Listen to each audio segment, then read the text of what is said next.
There have been many werewolves in literature and film, but the defining popular image of the classic werewolf comes from Universal's The Wolfman, starring Lon Chaney. This is a replica of the wolf's head cane that's featured prominently in the film.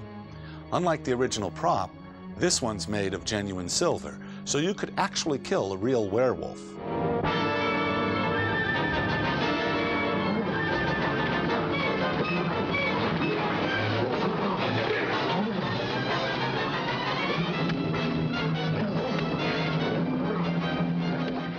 Ouch!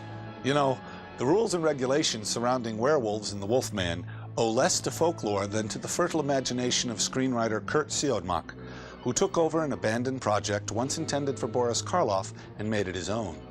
Lon Chaney also put his uniquely personal imprint on the character. The Wolfman is the only classic Universal monster played by one actor alone over a series of 5 films. Interested in learning more? Then grab your wolfbane, your silver-tipped cane, and come along with me into the Universal vaults, where we'll uncover the secrets of a monster by moonlight. There's an old poem. Even a man who is pure in heart and says his prayers by night may become a wolf when the wolfbane blooms. and the autumn moon is bright. So you know that one too, huh? Of course. Everyone knows about werewolves. Legends about people who cross the boundary between the human and the animal are as old as recorded history. Primitive cultures often projected human characteristics onto the animal world, resulting in a rich folklore of shape-shifting tricksters, monstrous changelings, and even the story of Little Red Riding Hood. In Victorian times, real human oddities displaying unusual body hair were frequently presented to the public as sideshow attractions. Missing links between modern civilization and its shadowy, animalistic past.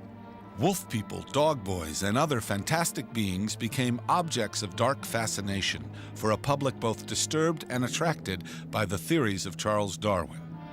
In European folklore, the idea of the werewolf was intimately linked with the legend of the vampire. The Victorian novelist Bram Stoker, a contemporary of both Charles Darwin and P.T. Barnum, combined both legends in the title character of his classic novel, Dracula. Listen to them, children of the night. What music they make. Dracula's affinity for wolves went far beyond mere musical appreciation. Did you see the look on his face? Like a wild animal. Wild animal, like a madman. What's that? Running across the lawn. Looks like a huge dog. Or a wolf? In Dracula, the studio was extremely reticent in depicting human-animal transformations, which occurred only in discrete cutaways, if shown at all. But following the success of Universal's Frankenstein, Hollywood woke up to the commercial potential of spectacular horror makeups, the more beastly the better. Island of Lost Souls featured a whole stampeding herd of animal people, including Bela Lugosi as the sayer of the law.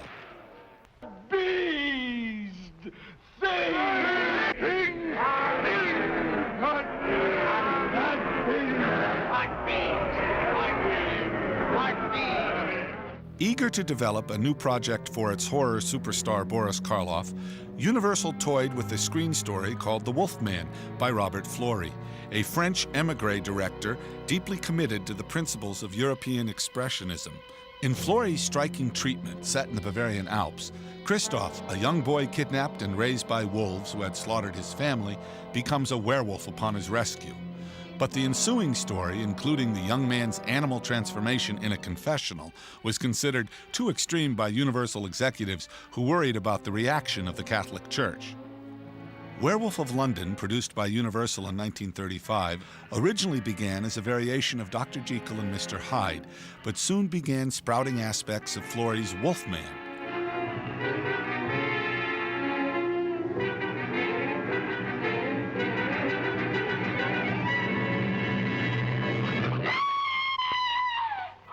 It also took liberal inspiration from James Whale's The Invisible Man, especially in the person of a busybody landlady who lets rooms to a scientific monster.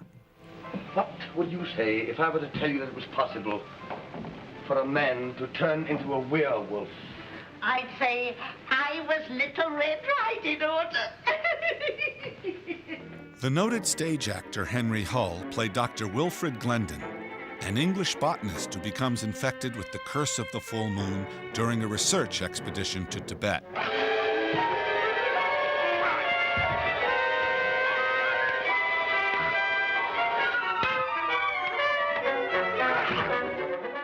The original werewolf, Dr. Yogami, played by Warner Oland, follows Glendon to London in pursuit of the rare plant that can provide a temporary antidote for lycanthropy. Yogami, you brought this on me that night in Tibet.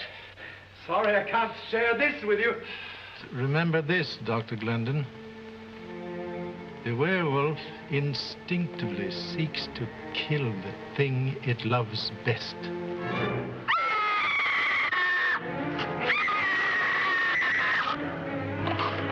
Once more concerned about the censors, the studio took pains to make sure that the werewolf transformations weren't too horrifying or too hairy. A very different makeup, much more subtle makeup. I've heard people describe it as the Elvis werewolf, you know, because he had this kind of, you know, a little widow's peak and these kind of sideburn kind of things.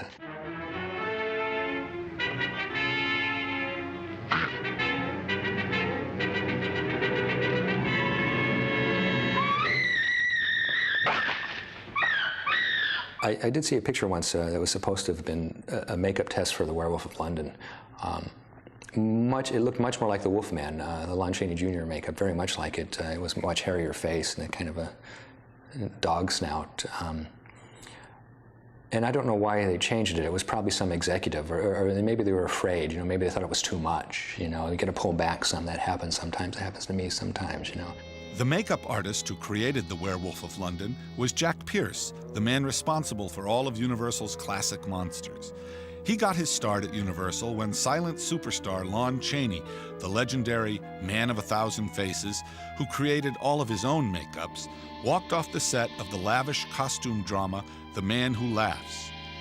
The task of creating a mask-like grin for actor Conrad Veidt fell to Pierce, who quickly became Universal's official sculptor of living gargoyles. Chaney had a son named Creighton, who also wanted to act, but his father strenuously opposed the idea. After the older Chaney's untimely death, Creighton began acting under his own name and later, under studio pressure, as Lon Chaney Jr. Chaney scored an acting triumph in the film version of Steinbeck's Of Mice and Men, but the role of the simple-minded hulking Lenny typecast him in other hulking roles. At Universal, hulking meant one thing, and one thing only: monsters.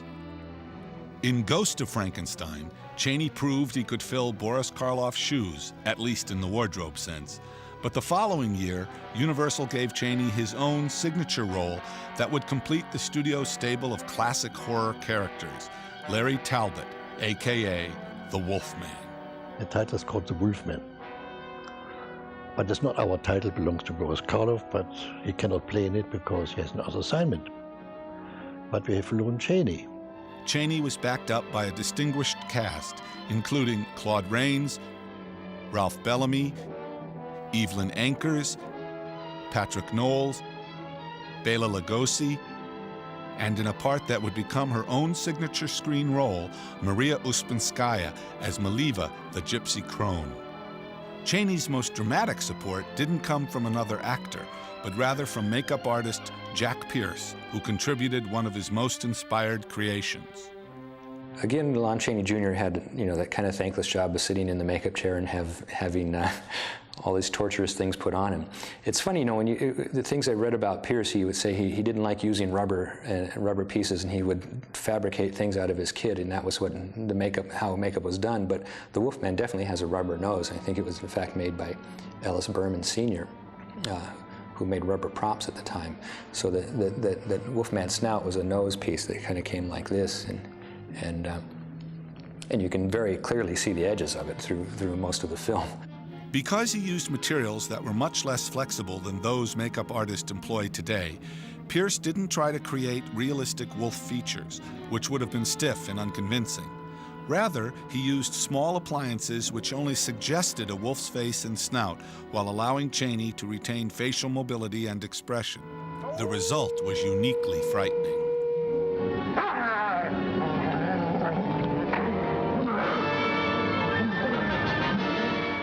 The hair was yak hair, I believe, which is a hair that we still use today. It's a nice coarse hair, which was laid onto his face, where you would paint spirit gum onto the face, and with hunks of this hair laid on, cut it off. Keep laboriously building up layers of hair, as they would do beards in those days as well.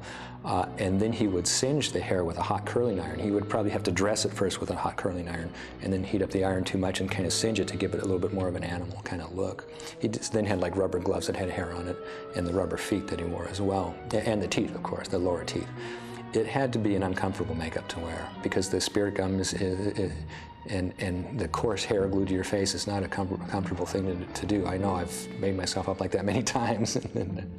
and I know that Pierce and Chaney kind of would butt heads somewhat. Lon Chaney Jr. was a much bigger man than Jack Pierce, and I'm sure he didn't like sitting in the chair. In fact, I've seen a photo of him making a fist like he was going to punch Jack, and I'm sure he really felt like that many times. Even when I went to the commissary, and then poor Lon Chaney was down there, it took him 6 hours to put on the makeup and 3 hours to take it off. He was sitting on horrible looking on a little table by himself, and he glowered at me and wanted to kill me. And I said, don't kill a poor writer who just gets his job. Why don't you kill Jack Pierce, who made you into a Wolfman? Leave me alone, right? Something that always fascinated me about werewolf movies, and or even Jekyll and Hyde kind of films, was the transformation. And many times what they did in those days was they do a series of lap dissolves. Chaney Jr. would have to sit basically in the same place, sit down, and he was fortunately in a chair when you saw the big transformation, where you would put a little bit of makeup on, photograph a scene, a little bit of the scene, add a little bit more makeup, photograph a little bit more, and overlap the two pieces of film. They'd fade out one and fade in the other. So he would always kind of move a little bit in those things. They perfected it later on in some of the later movies. I think Frank St. Meets the Wolfman had a really nice one where he's in the hospital bed, and his head is on a pillow, and I'm sure it was a plaster pillow that he would fit perfectly in, like a mold of the back of his head. And I understand they actually used like a big format still camera, and traced. They had a front view and a side view, and they actually traced a profile and marked some areas to try to make sure he lined up better. I think Pierce's downfall, and I think this is such a sad story, and it's something that I learned from Jack's mistakes, was that he didn't progress with the times.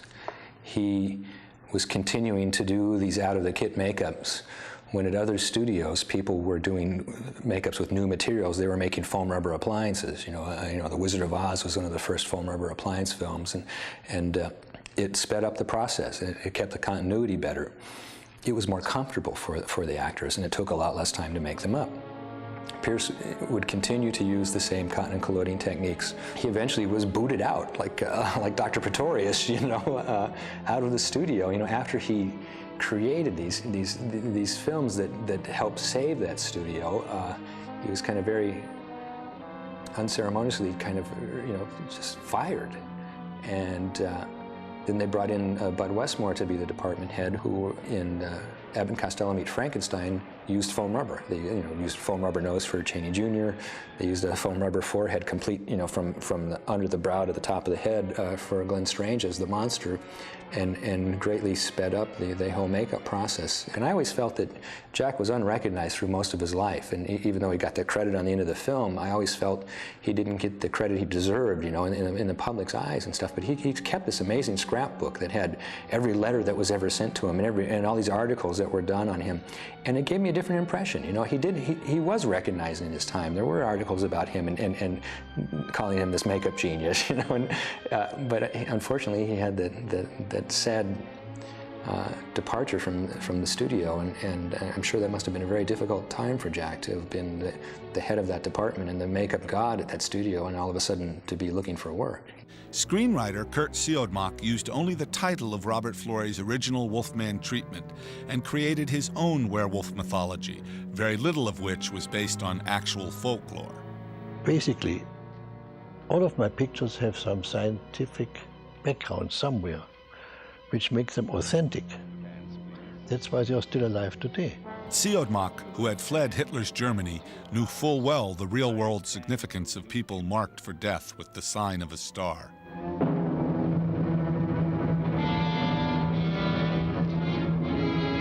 What's the matter? Can't tell you anything tonight. Come back tomorrow. What did you see? Something evil? No, no. Now go away. Go quickly. Go! Yes, I'm going! Siodmak was a German Jew who had a very successful career both as a science fiction author and as a scriptwriter in Germany up until 1933, and of course with the advent of Hitler had to leave. He spent several years literally on the run. This gave him an appreciation of the fact that the world is a very unsettling place, a place where a very stable existence can suddenly turn into total chaos, which is exactly what happened to him. Oh, I'm sick of the whole thing. I'm going to get out of here. Whoever is bitten by a werewolf and lives becomes a werewolf himself. This was my Wolfman fate. Wolfman fate, you know, you might go out of your house and somebody hits you with a car. If you go out 1 minute later, nothing happens to you. Qui sera, sera. We don't know what is going to happen to us. I think this very much influenced his work then when he came to the United States and began working in Hollywood and specifically for Universal, and specialized then in kind of science fiction and horror films. And when he was given the assignment to write The Wolfman, I think he really felt that this was his material. When the moon comes up, Larry Talbot, the name I gave the Wolfman, knows he has to become a murderer. In the Greek tragedies, the gods tell a man his fate. So it is constructed by chance, I didn't know it, like a Greek tragedy. His autobiography is in the German title is called Under Wolf People, and that refers to the Germans, not all Germans, but the Germans who then became Nazis, who turned from very likable people into monsters. In Siodmak's original script, the transformations were kept ambiguous, and it was never clear whether Larry Talbot really turned into a wolf or just imagined he did. Now, you ask me if I believe a man can become a wolf. Well, if you mean can he take on the physical characteristics of an animal, no, it's fantastic. However, I do believe that most anything can happen to a man in his own mind. Fortunately for monster fans, the studio ultimately decided to give the public what it wanted. Obviously, it's a horror film, so he doesn't want to beat you over the head with the message.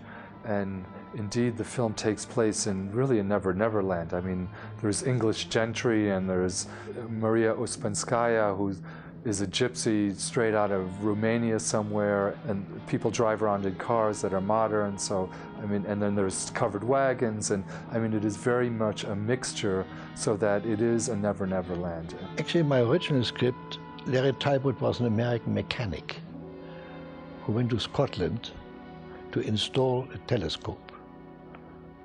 And they made him the son of a lord. I couldn't even imagine any worse casting than casting Lon Chaney Jr. as the son of an English lord, right? With his accent. But they did it, and what can I do? All of these films were shot on the Universal backlot in the European Village, which, you know, one day would have to double as a Spanish town, and the next day is a German, and the next day is an English village, and they change a little bit here and there. So there's this kind of amorphous quality definitely has to do with the fact that it is the Universal backlot. But I think beyond that, the horror films were supposed to be very unspecific in terms of the time in which they played. It helped to reinforce the fact that this world of horror is is not of this world. It is recognizable as a real place, and yet things happen there that are very unreal, and that's part of the pleasure in watching these films. The Wolfman's impact was greatly enhanced by top-notch music, the combined effort of Frank Skinner, Hans Salter, and Charles Previn. Film music historian John Morgan and conductor William Stromberg recently undertook an ambitious reconstruction of the original score. One thing that makes these horror films, the music to them, stand out compared to a lot of today's that you would put in the same kind of budget, the B horror film, is it's real music. They had real composers that may have not worked on A budgets, but they were A composers working on, B music budgets. And of course, because you have a small orchestra doesn't mean that you stop thinking or creating or finding ways of making wonderful music. Today's music, you find a lot of it is just a long drone, or they have cliches that they rip off from Psycho, or the same things over and over again. They don't get into characters, they don't get into drama or atmosphere. It's kind of just a wallpaper put on with a trowel. But this music for films like The Wolfman and all the Universal, Bride of Frankenstein, of Franz Waxman, it's real music. When I'm preparing these scores for our new recordings, my kids now just love it. And they can sing all the main themes from all these classic films. And tell them how old they are. Yeah, and they're just 4, 2 and 4. And they can sing the intervals to the Wolfman. Perfect. I mean, you can be out there and they go, da, da, da, Wolfman. Okay. That's right. The Wolfman theme itself, the famous 3-note motive, is outlining the tritone. And this is, in medieval music, it was always a forbidden interval, and it has a connotation of the devil's interval, and composers throughout time would use it to represent something evil.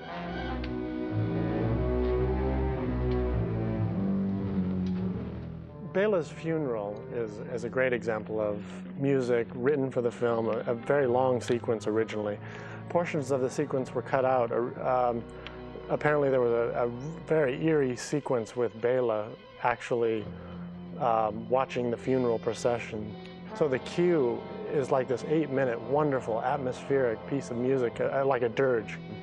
The music, it's basically like a cantus firmus, a pedal tone going through the whole cue, where he plays with the motifs on top of this pedal point. Realizing it had killed off a potentially lucrative new monster, Universal once more called on screenwriter Kurt Siodmak to come to the rescue. Fortunately, being dead in a Universal horror movie did not necessarily create story problems. Frankenstein Meets the Wolfman was the studio's first pairing of 2 classic monster characters in the same film. The opening scene, in which grave robbers inadvertently raise Larry Talbot from the dead, remains one of the most atmospheric moments in any Universal horror film. It looks like he's asleep. Alive. Help! Help!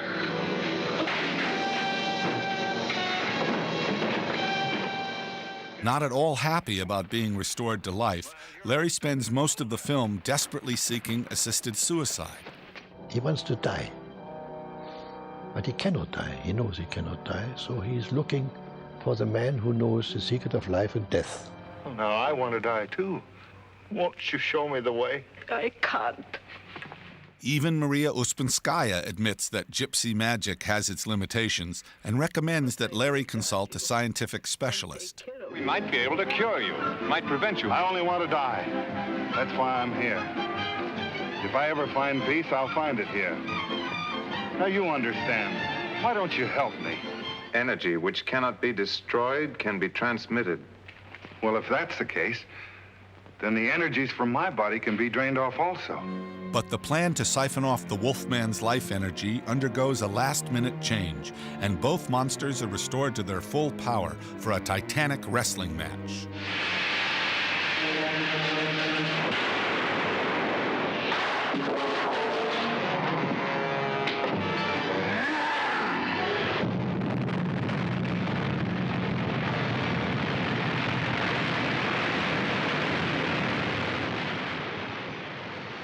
In the next film, House of Frankenstein, a frozen Wolfman and Frankenstein monster are thought out by mad scientist Boris Karloff, who recommends a novel cure for Larry's curse, a brain transplant. I want to die. Only death can bring me release. You don't have to die, my boy. You're wrong. I can help you. Don't kill me. Don't kill me. Don't. Kill my trusted old assistant? Why, no. I'm going to repay you for betraying me. I'm going to give that brain of yours a new home in the skull of the Frankenstein monster. As for you, Strauss, I'm going to give you the brain of the Wolfman.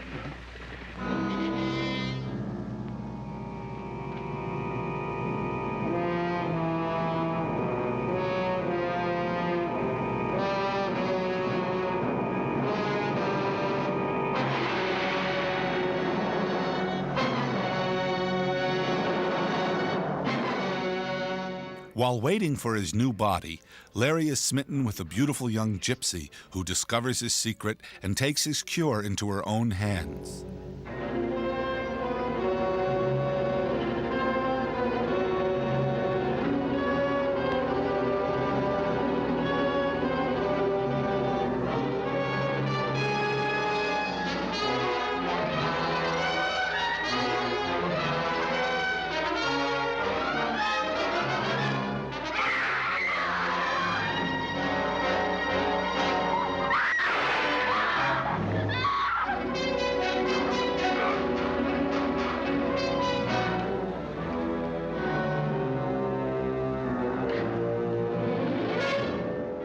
Larry's death seemed pretty final, so when he turned up again in Universal's follow-up monster fest, House of Dracula, no attempt was made to explain his curious resilience.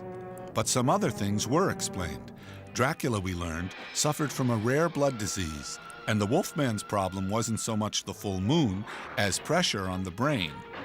This condition, coupled with your belief that the moon can bring about a change, accomplishes exactly that.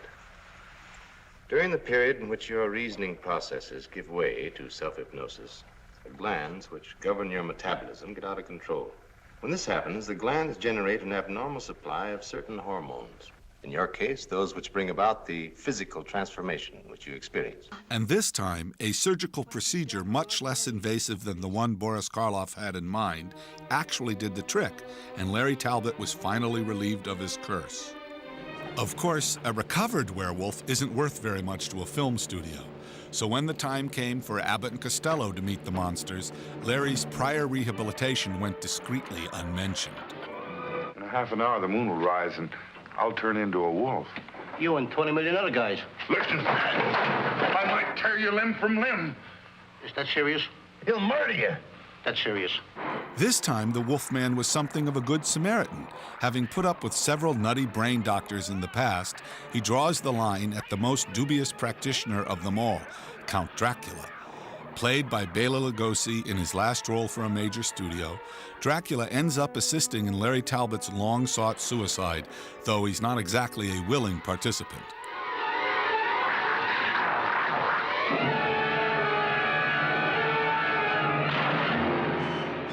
In the half-century since the Wolfman's last screen appearance, he has inspired countless imitations. More recent films have benefited from larger budgets, widescreen color, and highly advanced makeup and special effects. But no matter how accomplished these films are, there is still only one Larry Talbot. The way you walked was thorny, through no fault of your own. But as the rain enters the soil, the river enters the sea. So tears ran to a predestined end. Your suffering is over. Now you will find peace for eternity. The Wolfman Saga was the final addition to Universal's golden age of classic horror, a tradition still revered and celebrated by generations of film fans and film professionals. I think everybody, especially people of my generation, you know, that grew up with those films on TV, you know, there's a special place in their heart for them, you know, and they, you know, they may not be the best films in the world, but I think they're pretty damn good, and they definitely, have inspired a lot of filmmakers and a lot of makeup effects people and just a lot of strange people around the world. You know?